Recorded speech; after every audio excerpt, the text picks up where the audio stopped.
Welcome back, everybody. This is the 15th episode of Booth Banter and Beyond the Stories of Irreverent Warriors, the show where stories about how humor and camaraderie have changed lives for the better. I'm your host, as always, Eric Schessel. Today, we're going to be chatting with Mr. Pedro Vasquez from IW Tucson, Arizona. We're going to dig into him a little bit, his past, all that stuff, how he came into IW itself, how he found it, where his why and all that, and we'll how he's engaging with hikers and stuff like that. And I even hear he's there may be a calendar that he had put together with him and his team out there. So we're going to talk about that. So Pedro, what's going on, man? How you doing? Good. I'm doing great. Actually, I want to compliment you because you had our patch on there. Like, I love the intro, and you had our patch. And you know, we're the first 10th year anniversary hike of the season, so I'm excited. Oh, nice. See, so a little bit of info for you, but so what happened was I was looking for just your plain logo because I forgot to ask you for it so I could put it on the little intro thing. So I was scrolling through all your media, and the only thing I could find was the patch, and I said, "Screw it, the patch is going to work." And I noticed the 10th anniversary thing on there. Was that's really cool that you guys have like that incorporated into your patch for the hike. So that's actually really cool. We're, like I said, we're the first 10th year, and I'm stoked, you know. But you said a little intro about me. So I'm Pedro Vasquez. I did 20 years Air Force, and I have been.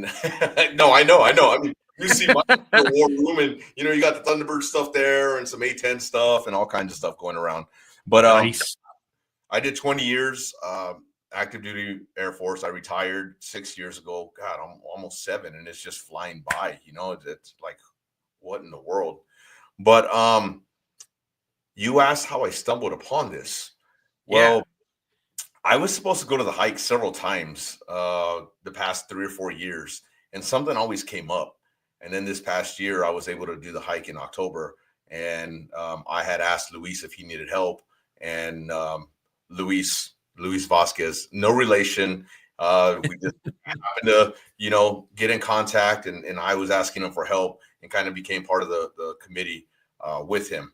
And it's just been a blast. I mean, I did the Tucson hike, you know, and helped out there. The very next week was the Phoenix hike.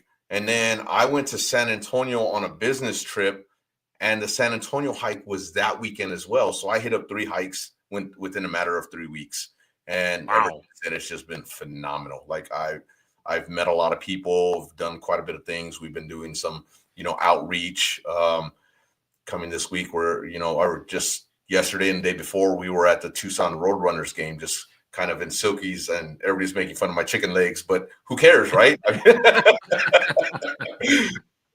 So yeah. They're chicken legs, or they're like super white and you look like you need a lot of sun. So a little bit of both, but one of them is colored because I'm finishing up a complete piece. So, you know, they laugh at me about my chicken legs, but they can't really laugh at me about how white they are because I do have one covered. So there you go. All right. So before we jump into more about your hike, so you were Air Force. What did you do in the Air Force? I did structural maintenance. So I did sheet metal for the 20 years. I mean, but you know how you go whenever you start off, you're just a worker, and then you kind of work your way up. So towards the end, I did pro super, and then you know, I retired. So yeah. Okay. No, I was security forces, so I was probably one of the more hated MOCs or MOSs in the in the Air Force. Nobody liked us. No, nobody liked you guys, but we knew that, you know, like, you guys were just above the Army, so it's okay. Like, you guys are us, you know. Anybody that's listening to this, it's Army. God, A. Yeah. So, all right. So, how did you find Irreverent Warriors? Like I said, I had some buddies that had done it in the past, and they've always asked me to kind of do it, and it was just one thing after another. You know, a family emergency and things. I just couldn't, you know, attend. But then when I did this last one, I reached out to Luis and said, "Hey, like, I want to be a part of the hike, but how can I help? Do you guys need donations? Do you guys need any assistance with anything. And the committee was pretty small, just a couple people, and I just kind of hopped in and wrote it out with him. We did a kind of a recon hike, a couple weeks prior. Had a lot of fun there, with just a small group. It was like 7 or 8 of us, and then we're doing this. So yeah, it's been pretty good. Nice. And so what made you want to be the local coordinator? Did you want to be that before you were asked, or was that kind of did you just kind of slide into that role? I want to say kind of slid into the role. I wanted to at some point to do something more. I just didn't think it was going to be this soon. I got a phone call from Luis one afternoon while I was at work, and he's like, "Hey," I want to ask you a question. You helping out, you doing everything that you do, what you brought to the table on the hike and what you've done, just in the past few weeks after that, about trying to help out and see what we can do to reach more veterans. And plus what I have going on in my personal life, he was like, I really am asking if you would want to take this over. And I said, yeah, absolutely. Hell yeah. Because I believe in the mission. I mean, I believe in everything that we do. Yeah, that's awesome. And have you enjoyed, like, how long have you been the local coordinator? You said just this year, right? Yeah, I started shortly after our hike. So November, late November, early December. So yeah, like 3 months. Okay, yes. Yeah, I was gonna say, yeah, you're like new. new. And into the fire, because we've been doing the hikes in October. So we adjusted it to come into March because Phoenix and ours are pretty much head to head, and we don't want, like some people can't do both back-to-back weekends. So what we're doing is, we have our Phoenix hike or our hike and then Phoenix hike, and we want to go back and forth and be able to help each other out. Yeah, no, and that's important, because you don't want to force people to have to like pick and choose, right? Because even if you try to do them back to back or even 2 weeks apart, you get into where now you're struggling because I want to go to this one, but I also want to go to this one, but I got to wait for another paycheck before I could travel and make the arrangements and stuff. Yeah, so no, that's smart. Yeah, sometimes the logistics don't quite work out, and if you got 6 months difference, I mean, down there in Texas, you guys got like 8 hikes, so it's like back to back to back to back. I mean, it's quite a bit. So Yeah. I definitely can see that. Yeah, and it makes sense, because like up here in New England, so we got the Connecticut hike, we've got Milford and Worcester, both in Massachusetts. This year we've added a hike in Maine and a hike in New Hampshire. So we've kind of had meetings where we're trying to figure out where everybody's hike is going to take place, because we don't want to try to compete with each other, and we want to give everybody enough time in between to kind of rest, recuperate, both physically, mentally, and financially, before they come out and try to travel to one of those other hikes. So it makes sense. Yeah, no, I get it. I get it. So, all right. So I want to hop into something funny. So you guys out there you guys put together some sort of a Silkies calendar out there in the desert. It looked like there was a lot of foreplay with cactuses. It looked like. So tell me about that whole project. Let's talk about that for a little bit. So we wanted to do something different. Again, part of the whole thing is, kind of bringing new faces in to what we're doing. And immediately off the bat, me and another guy were like, why don't we do a calendar? Like, has that ever been done? And of course, I'm Mr. February. I don't know if you took a look at the calendar. Like, do you need one? Like, I need to send you one, because everybody in this IW should have a calendar. That's the way I feel. Yeah. So I'm going to have to send you one, but I'm Mr. February. I don't have one readily available. Had I known, I would have just popped one up. But I'm Mr. February, and I'm getting shot at by another veteran who, she's a phenomenal person, and she's got a little bow and arrow with a little heart. And I'm just in a bow tie and my Silkies and no shirt and suspenders. I saw your face. But it was a lot of fun. So it was an event where we had 18 people come out, and we weren't hiking, we weren't doing anything, but we were having a lot of fun with it. And it was just one of those where we kind of played around with some ideas, last minute things. So next year's calendar is going to be a lot more scripted and a lot better. So Anybody who's watching this and wants to challenge us on the calendar, come on, do this because it's fun. We sold a little over 200 calendars. Oh no, I'm sorry, little over 150 calendars, close to 200. So yeah. Well, congrats on that. That's pretty phenomenal. And I'm assuming you sold a lot of them like in your community and stuff like that, like supporters and everything like that. Yeah, also, absolutely. Outside of just a bunch of us that just wanted to stare at a bunch of half naked dudes in the desert, right?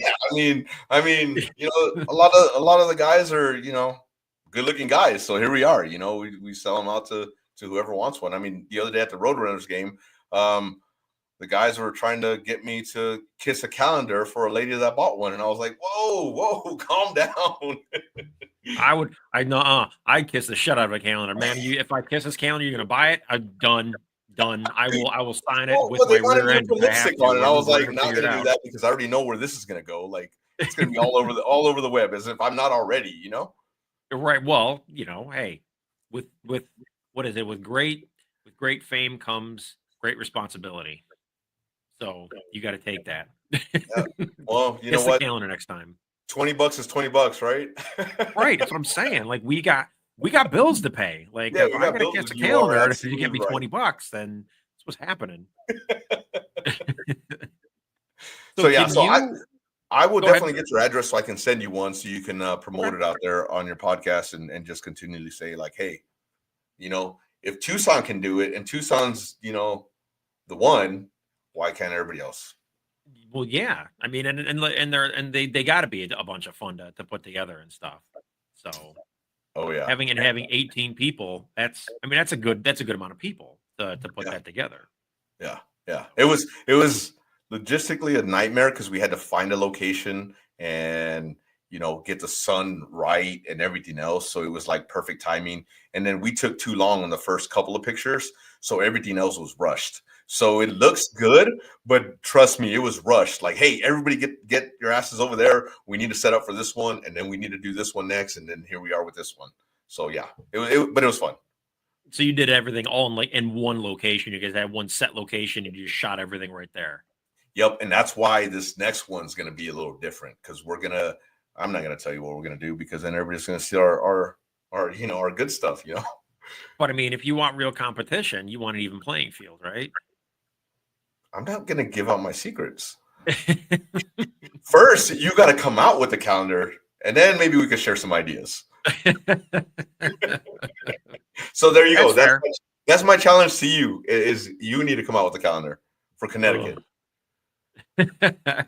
Well, we want to. I know it's been something that we wanted to do and we tried to do in the past, and unfortunately, it kind of fell through. So it'll be something that we could probably try to look at again, and try to come up with that. I think we try to do what you're doing for next year, like with the structure and logistics and stuff like that, and try to actually like have it done that way rather than do what you guys did the first year and everything like that. So I might have to take a look at it and see what you guys did for your first year and brainstorm off of that, share that with my team and stuff. Because I know that there's people out here that would totally want to be involved with that and get their pictures taken and stuff. So hey, if you guys want to make a guest appearance down here to Tucson, you guys can join us for ours too. I'll go up there. I don't care. Let's do this. Hell, if I can get clear to do that, I'll come down there to Tucson when you guys are doing the next calendar, and I'll take part. If I can make way down there, don't quote me in any of that. No, you're fine. You're fine. It'll be a cameo. You can come into one of our calendars as one of our like onlookers or something with an IW Connecticut something. You know. There we go. All right. So you changed your hike from October to March to kind of help out with other hikes like in your area. So what can you tell us about your hike this year? Knowing that you kind of shortened your timing from when you kind of took over to when your hike is actually being executed. So what can you tell us about your hike this year? So our hike last year was right under 7 miles. This year is going to be a little bit more. And we're doing a little bit more of a scenic route where we have some good opportunities for some great pictures, whether it be murals and other things. But we're going to hit up a lot of downtown Tucson, a lot of historical areas, and a lot of just wonderful scenery. I mean, wonderful picture opportunities. We got a couple good places that we're going to be stopping at. And we are going to kind of team up with the American Legion and, do a membership drive because, I mean, everybody should be a part of the American Legion, so we're going to do that as well. Yeah. And we got quite a bit of support. This year, we're going to try to grow it a little bit more than what we did last year. And it seems like it's gaining traction. My goal for this year, and I was being a little over ambitious, but I wanted to try to reach for 400 to 500. But I think a good wholesome number is like 225. That's what we're really shooting for. Well, how many did you have last year? About 130. Okay. So, I mean, grow it by hopefully 100. I mean, I've gotten quite a bit of individuals that I work with now and kind of just reaching out a little bit more, a lot more outreach because Tucson hadn't really done a whole bunch of outreach. And that's why we're doing this other stuff. We have another event coming up, in a week. And as this one happens next year, we want to do a lot more outreach throughout the year. Go up to Phoenix, go up to Casa Grande, there's Sierra Vista. There's a whole bunch of little local communities that we can kind of do this type of stuff and try to draw more people out. Well, it might help. So I'm very fortunate up here in Connecticut where we actually have we have the whole state to ourselves. And it was last year or 2 years ago, I came up with the idea to create an ambassador program. And so what I have people that wanted to do more, like people that have volunteered for the events and stuff like that in the past, and they wanted to do more and get more involved. And so they've been on hikes, they know the mission, they're passionate about the mission, and just make them ambassadors for the counties they live in. And so when we do outreach events and stuff like that, we're able to go out into these different counties where we don't have maybe as much notoriety or awareness of the organization in different parts of the state, so we can continue to just grow and expand. So that's definitely the way to do it. I like that. I think with this hike, then I'll solicit some ambassadors from some of the other areas because there's a huge Army base southeast of us, with Fort Huachuca, and they're about an hour away, and I don't have a huge presence down there, and I can't get out there right now. So right. That's a perfect idea. I can send you the all the stuff that I have when I created it and whatever, and I can send it your way, and you can take a look at it and then do what you want with the info. You can kind of make it your own thing. But it was what I had put together, and Nate and Cindy had gone over, and I had a lot of meetings with them, and they were the ones who eventually okayed it and everything like that. And we're having a good success with it up here in Connecticut. So I think it would be, if you're looking to grow and expand in different parts of your area, then that might be the way to go. Yeah, no, I like that. Did you guys grow and expand with the ambassador program? So this was the real first year that we had it, was this past year. And in some of the counties we've gotten and done a little bit more outreach and stuff like that. We haven't, I think year 2, this year, we're looking to hopefully have a little bit more growth out of it. I know one of my counties has, they've got a monthly vet together they're doing, and they want to put on an annual event starting next year. And so we're gonna work and we're gonna build that. But the goal is to have all the ambassadors have a monthly event together and an annual event that they do in each one of their counties. And so they'll have each county, and each county will then have their own monthly vet together, where it's just an establishment that supports veterans, and we just kind of come out and hang out, and other veterans and the families and supporters can come out and hang out, learn more about the organization, and hang out and participate with stuff. Get them involved at that level before we convince them that they need to come out to the Silkies Hike and stuff like that. So it's not something that is going to, I don't think, initially it didn't have a whole lot of return, but as in subsequent years, as people get to know the organization and people get to hear and find out more about us, and that's where the growth is going to start rolling in. Yeah, that's perfect. Yeah, so I'm excited. Send me all that information. I'll definitely take it with me, and the faster I can get it, I think I'll try to solicit some people during the hike, because there's a lot of people that come from, I don't want to say a lot, but there's several people that come from around the area, and if I can do that and then just hop on in on one of their events or local events, it'd be perfect. Yeah. I mean, and you have your, you got your leadership team, and they come out and they hang out with the events and everything like that. It's all like they're all still like leadership team. It's just this is kind of what their focus is that community engagement and everything like that. And it's great. And I think it's just another way to get people more involved. And they don't even have to be veterans. Like if you have somebody that volunteers and they're a civilian, like if you like your hike support team and stuff like that, I mean, why not? If they know the mission, they like the mission, and they're there to support, and they want to do more. That's a way for them to do more, and that kind of bridges that civilian veteran, like that Mhm. gap. Like you're getting the non-veterans more involved with the organization, other than just volunteering for an event. Oh, I like that. I like that. So, but yeah, I can send you all that stuff. Sweet. Thank you. Absolutely. So one of the things that I've always been curious about, and I ask everybody, is what is the because you guys been doing this for 10 years now. So what is the community like out there? What is their support for veterans, and how does the town of Tucson, how do they what's the word I'm looking for?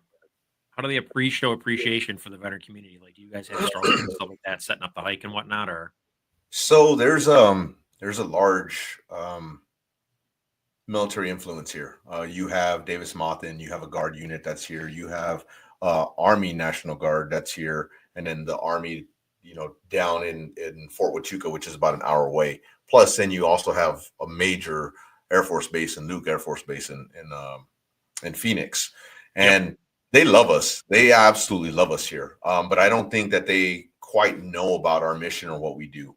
When we start going around and kind of getting some buy-in and the places that we're going to stop, the places that we're going to do kind of a small little event, they start loving it. I mean, you know this is the first year that we've been on radio or anything. I think Luis did it one other year, but it's been quite some time, and we were on 4 different radio stations. I got another interview on Friday, to try to get a little bit more traction. And they love us. They're absolutely willing to give us the opportunity, the airtime. And then, with the Roadrunner games, we don't have any major sports here, but we do have a minor league hockey team. And, they featured us there. We had a booth. We probably we had conversations with probably 50, 60 people. But Yeah. I think by the end, I had 8 to 10 people sign up just off of that event right there. And so it's just that little traction. And they love us, especially the hockey. I mean, how hockey is. They love their vets. So, we were having a great time out there, just mingling with everybody, talking. And you know how us military members are. It's that banter. It's that constant like, oh, and then of course, like I said before, I got my skinny legs. So I'm out there and everybody's just like, what's this guy? Who's this guy? Yeah, even when they're not used to us running around our silkies, they people gonna give you weird looks, and people ask though, like that's you're not doing it for the attention, but you're doing it for the attention because you want people to ask because you want to tell them about the organization. Yep, exactly. And we're not quite, and I always like to use Texas as an example because they are very, very, vet happy. They love their vets, they love everything about it. But Tucson's actually pretty close. I mean, I guarantee we can compete with some of the other places that are absolutely vet friendly. Cool. No, we used to. So we do the we go to the. So we've got two. We've got a AAA baseball and a AAA hockey. So we have the Hartford Wolfpack for Mm. hockey, and then we have the Hartford Yard Goats for baseball. And so every year we do their military appreciation games and stuff like that. Like for the baseball game, we do a package where we buy like 30 tickets. Mhm. And so we get the 30 tickets and we get a booth for their game, so we can set up our table, and then we can basically turn on and sell those tickets to anybody that wants to come out and support us, and they give us a section all together and stuff like that where we can do that. So those games are always a lot of fun, and it's always a good way to not only network with the people, but the other organizations that go out there that are participating in that stuff, because there's other organizations, other groups and stuff that you can then do that engagement with, like, hey, you guys need to come out and hang out with us, and then vice Mhm. versa. So it's always a great networking at those types of things. Yeah, this past weekend was it's Navy Week, and they had quite a bit of Navy members there, quite a bit of veterans there. The Air Force recruiting team was there, and they also had the Vietnam Memorial 50th anniversary. It was something, and it was just phenomenal. Talking with those guys and talking to some Vietnam vets. Obviously I tried to solicit a couple of them to come out to the hike, and they were like, oh, I can't, my knees. And we're like, we got vehicles, like you can hop in the vehicles, but they're just trying to get them out there just so they know. And then they were like, hey, we do have, nephews or sons that were in that are a little younger, and we'll give them your information. And it's just that camaraderie and enjoyment. And, vets love vets. We know that, Yeah, absolutely. So you also, something else that you do. So you mentioned before that you got a podcast yourself. So tell everybody about this podcast you got going on over So it's called Veterans and Beer. It's on there. YouTube. And you see my pretty little face there. So So kidding, by the way. But no, you had mentioned, pre jumping onto here about kind of like what's your why. And that's the premise of my podcast, is my what's your why. I do a lot of interviews with other veterans. I've interviewed individuals that have gone to the hike that I met at the hike. I will be having one with Luis, kind of a transfer of leadership. But we are going to do a podcast. And what I like to do about, with what's your why? Well, let me give you what's my why. My why has changed throughout time. Like we know, like as you grow, as you develop, as you become the person that you're becoming, your why changes. And my why has always been my family, my country, all the cliche things. And I'm not saying that lightly, because I do believe in every bit of it. But my why has recently changed because, and I'm going to give you a little background story.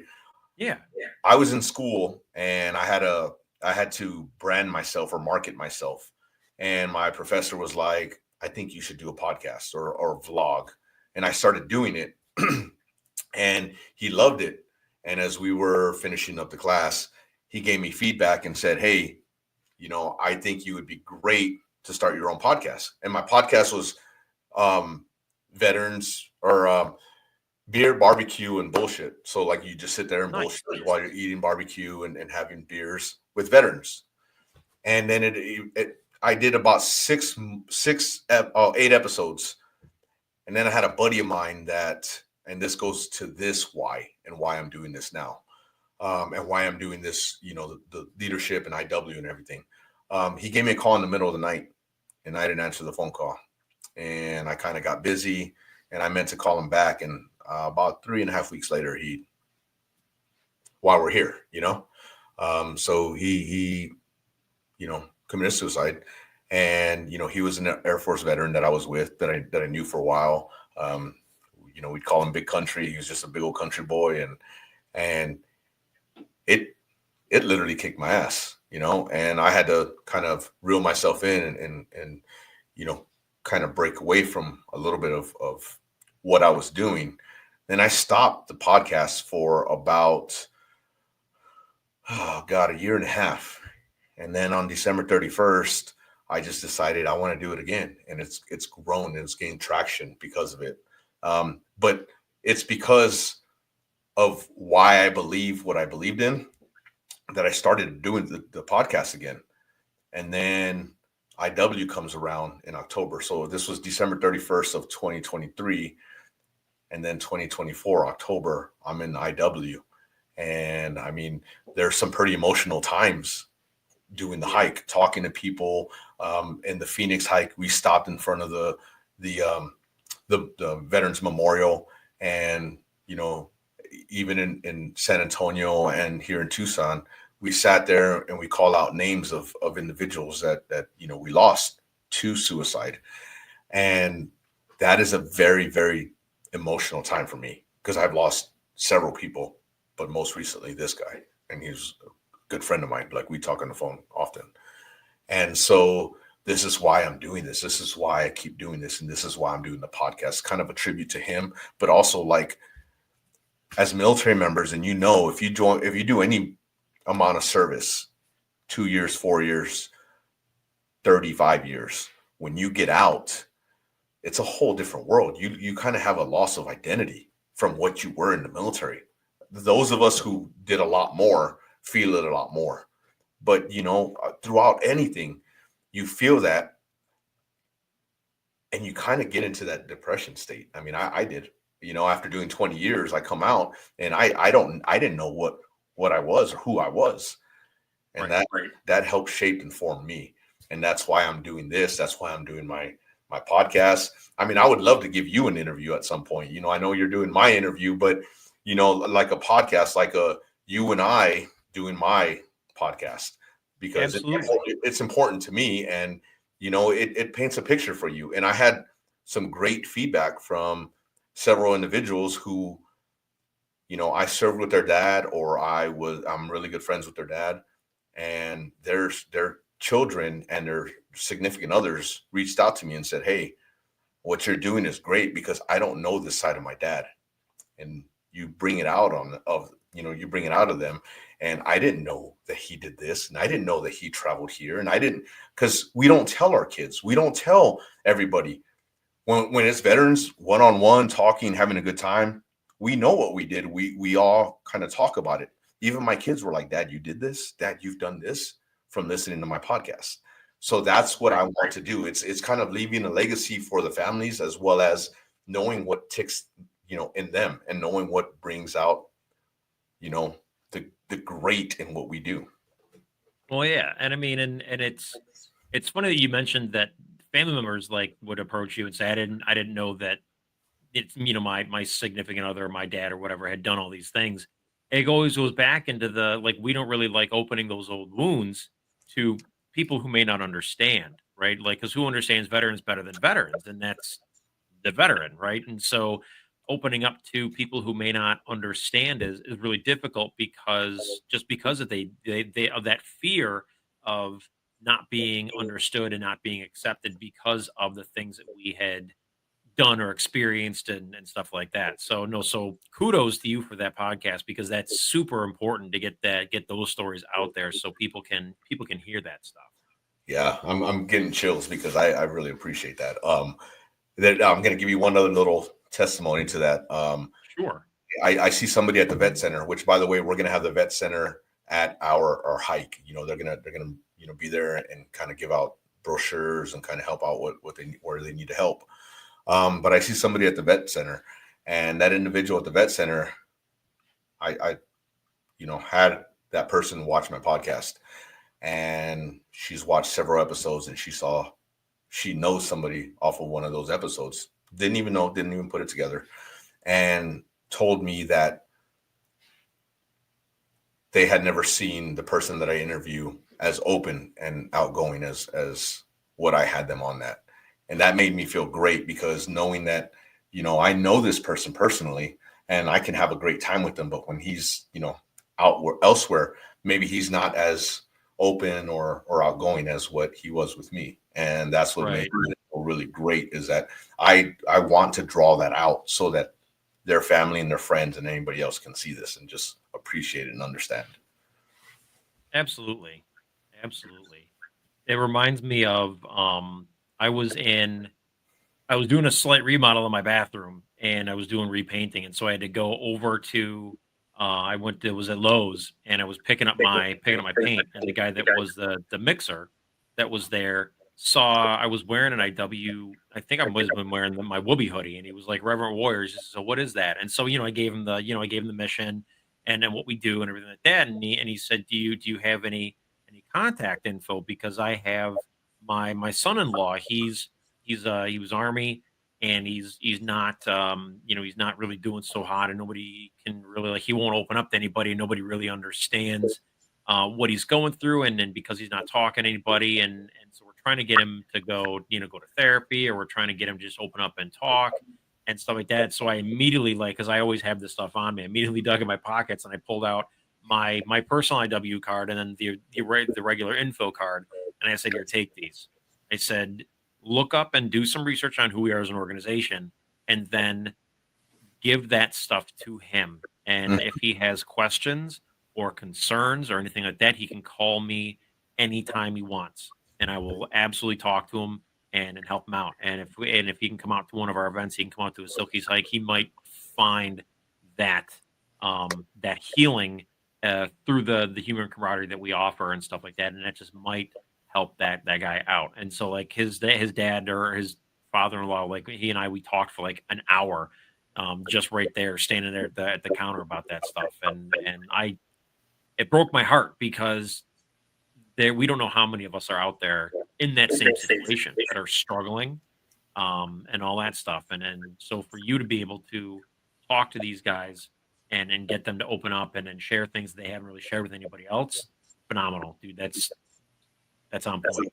Yeah, I feel like, and last night, Luis and I were having dinner with friends and just people that we surround ourselves with, and we kind of got a little emotional because Luis is about to have a birthday soon, and we were talking about his past, like it's this last year that he was a part of, and what we do as an organization.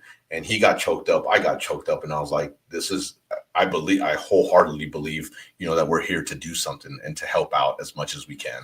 And you saying that, I do that often, and like it breaks my heart that we are out there alone and we don't have the help and we don't have what we need to bring these individuals in back to normal life. Yeah. And it's important that we, as IW and as an organization, because the Silkies hikes are a modality of therapy and everything like that, and finding ways to connect veterans to other resources and stuff like that is just as important, right? They can come out to the Silkies hikes and everything, and I mean the Silkies hikes are great. Like I love the Silkies hike. I firmly believe, just like you do, that they work. If you come out, you're not gonna have a bad time. You're gonna find that piece that might be missing. But I also know that there's other things out there that might benefit veterans and stuff as well. Like there's acupuncture therapy, there's equine therapy, there's outdoor like mountain climbing, hiking, and stuff like that. Like there's so much out there, and us being able to be a catalyst to help connect these veterans to these other resources is paramount. Absolutely. I wholeheartedly agree.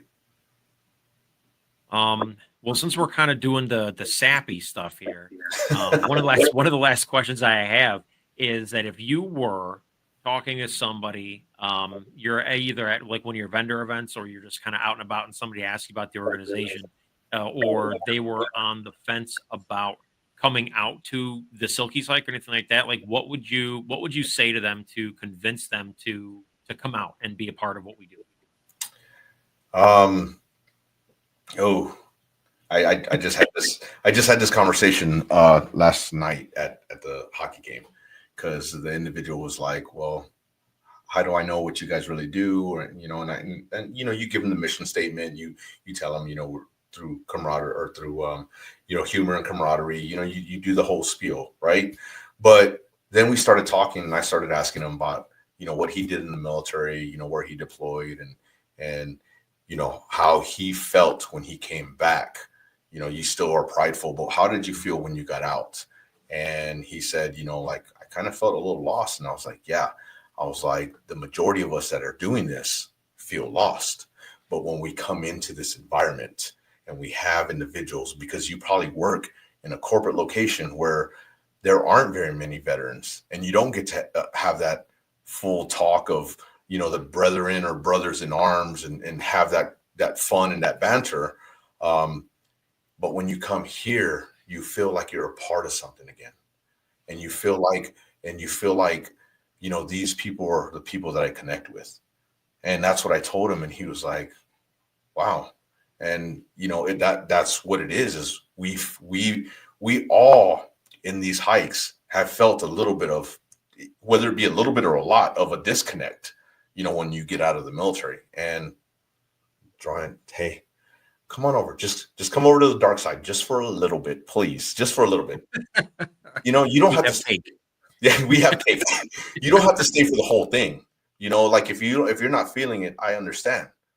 But if you come out and you see what we're about, and you see the goofiness, and you see the humor, and you hear the dark humor that you were used to when you were in, and you know, you have those, because we all know these hikes have little kind of cliques to them, or little groups that kind of gather around, because you start talking to people, and you know, you joke around about us being Air Force, and everybody else, oh, we're tougher, you know, like, but you hear it and you understand, and you're just like, okay, come on. And that's why I say, hey, just give us one little opportunity. You know, I mean, you may never come back. It might not be for you, but it might be an absolute opportunity for you to connect with a whole bunch of people that you didn't even know. Absolutely. No, and that's the key thing. You know, like you said, it just come out and give it a shot. You know, what do you got to lose? You're going to come out and even if you come out and you have a bad time. I mean, I've never seen anybody or heard of anybody that went out to the Silkies hike and said, you know what, this was dumb, and I never want to do this ever again. Like I've never heard that. It may have happened somewhere in the entirety of our organization, where somebody showed up, went through the entire thing, and was like, you know what, this was stupid, and I regret being out here. I've never heard it. Everybody that's come out for the first time, like if they've come out, they experienced it, they had a blast, and they enjoyed it, and they want to come back. They want to go out and do more hikes and stuff like that. Yep. I had one of the girls on my leadership team. Last year was her first hike, and she was hesitant coming out because he thought it was just nothing but a bunch of dick measuring contests and storytelling and stuff like that. Right. And so she was hesitant to even come out, but she came out and it was like, it wasn't like that at all. Like, this was the most amazing thing ever. And now she's part of my leadership team. She's one of my ambassadors and everything like that. And it's all because she took a chance and came out, and any rumors, any thoughts that she had about what it may have been, she was totally proven wrong by, and had like one of the best times of her life. And she brings other people to come out to the hikes and stuff with her. And so it's a powerful thing. Oh yeah. And that's the important thing, is her own little testimony of how she felt about it, and then carrying it forward to the next people that she knows, or other people. I mean, I hopefully today or tomorrow, I have 2 individuals that I work with who are also married to individuals that were military. And I'm like, come on, just give us a shot. Just give me one shot. You don't have to stay for the whole thing, you know, and that's my thing. You don't have to stay for the whole thing. I get it, you know, but you will stay for the whole thing. That's just it. You don't have to, but you will. We know this. Oh yeah, absolutely. Like it's almost like it's like the hikes are like crack, man. Like people come out, like I know people that travel all over the country and all over the world and go to as many hikes as they possibly can. Like it turns into like an addiction, because they get on that just the high of being around our people. Yep. And the love and the camaraderie, and yeah, the humor. Like I'm spouting the mission statement at that point, but all that stuff is true. Like you experience that, and you just want more of it, and it's a wonderful thing. And I'm happy that this was created. I will tell you right now that going to the 3 hikes in 3 weeks was something that pretty much changed who I am and why I feel this way. But San Antonio's hike is absolutely scenic. If you haven't done San Antonio's hike, do San Antonio's hike. Yeah. What did I do? I did St. Louis last year. I was down there for their 4th of July. Like St. Louis was doing their 4th of July for the veterans or whatever it was. Like Grunt Style was down there, and they had the live music and all that. Was pretty cool, because there wasn't a Silkies hike. They were doing, like, they were in the parade that went on that day, that morning, and stuff like that. So that was a lot of fun. But I haven't really traveled outside of New England to go do many of the hikes, like outside of New York City. I just haven't had the opportunity to do a lot of the travel, but I definitely want to get out to some of the places. Like Alaska. I want to go to the Alaska hike. Oh God. Right. Talking to the coordinator and hike support coordinator for Hawaii. I was like, that hike sounds awesome too. There's so many awesome things and awesome hikes and stuff like that I want to go see, and it's just I got to save up the dollars and I know vacation to go to travel all these damn places. It's crazy, because we're gonna do ours, and then 3 weeks later is Dallas is, and I'm going to go to Dallas. I mean, there's other reasons. I want to go see a Rangers game, but I love my Rangers. But I'm going to Dallas for the hike, and Rangers just happen to be there. That was perfect, And then I do want to get up on the Northeast, so I need to see when your hikes are, and maybe I'll say, hey, guess what I'm doing? I'm flying out there to go see you guys. Absolutely. And then what we do? We do a joint podcast episode. We live stream something throughout the day. Oh, that'd be great. While we're walking, screw it, right? What's that? While we're walking, while we're doing the hike. Oh, absolutely. It's literally like we're just on the hike, just going, and we're just doing interviews with people. And interviews and just having a blast. Oh my God, that'd be great. It would be epic. It would make for one hell of an episode. I'm pretty sure we'd have to make sure we tag explicit content and for adults only, because there's gonna be a lot of colorful language. I mean, there was a little bit of colorful language now, so I mean, it's fine. It's fine. Oh man. I think that about wraps it up. So tell everybody when is your Silkies hike? So it's March 15th. It's in 2.5 weeks.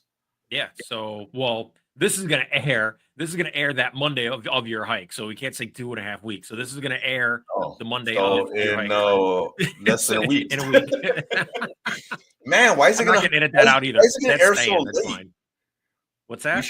We should air it now. Let's do this. Well, I have a schedule, damn it. You're killing me. Oh, okay. Fair. Oh, because I try to record them and then air them the week of their hike and stuff like that. And so it's just the way that I've been doing it, just because there's gonna be a lot. If I'm doing one for every hike that wants to hop on and do this, it's a lot of episodes, man. That's like 52 weeks in the year. It's a lot of episodes. If you need somebody to help you do the interviews, let me know. And I if you have a lot and you're getting inundated and you have to do quite a bit, let me know. I can do it. I can do the other part of it. You know what? I'll take you up on that. If I get too bogged down with it and everything like that, then I'll reach out and we can work together on that. Yeah, absolutely. Totally. I'm down. Totally. All good. I'll give you all the Boots Banter and Beyond stuff, and then you just roll with it, and it'll be great. Sweet. All right, so I think that about wraps it up. So March 15th, y'all, if you guys don't get out to IW Tucson and hang out with Pedro and his crew, you're wrong. All right. I hope that hike is a huge success and that it's everything that you and your hike team want it to be, and I hope that your community does all the great things for you guys and that everybody has a blast. We will. And you'll get a calendar so you can promote it throughout the year and say, hey, look, don't go to February and blast February, because I don't need to be out there like that. It's just gonna be like, I'm just gonna mount it on my wall behind me. Just keep it February all year. February is gonna be there the entire year. It's like, Eric, you haven't changed the month yet. No, I know. Oh, and then I'm gonna pet it like all creepy. I can see them from right here. I would get one and show you if you really wanted me to. Go ahead, do it.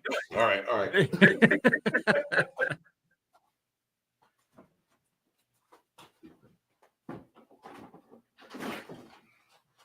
We hear all kinds of rummaging around back there. No, it wasn't a lot of rummaging around, but it's February right there. Oh yeah, you're definitely taking that arrow. I wasn't in the Navy. She was. So there's that. Well, so what is that, reverse role play then for her? Like, I don't understand. Whoa. I was just trying to run away from it. That's it. Oh, is that? Oh, it didn't look like that in that photo. It didn't look like you were running from anything.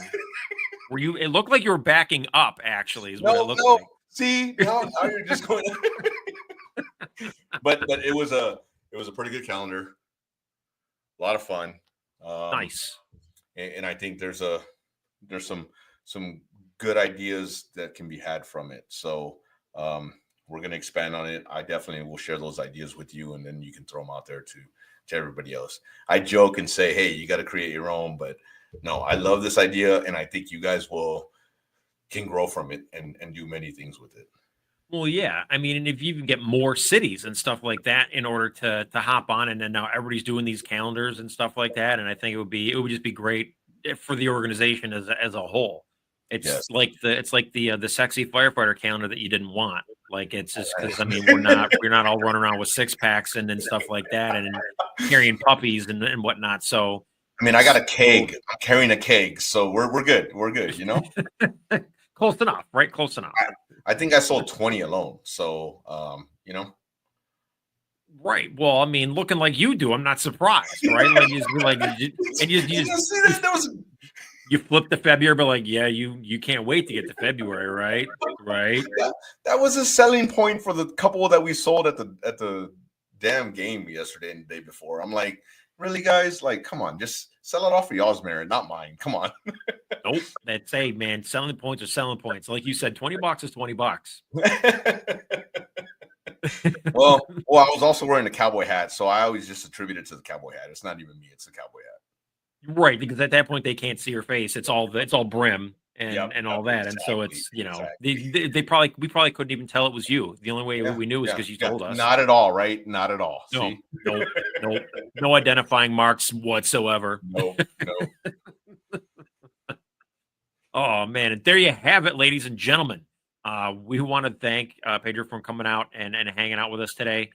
Thank you again so much for sharing your stories and everything like that. We really, really appreciate it. For everybody else that's listening and tuning in, be sure to share this episode far and wide so we can bring a little humor and camaraderie to anybody who might listen. Until next time, stay irreverent, my friends. All right. Thank you, Eric. Take care, guys. You're welcome.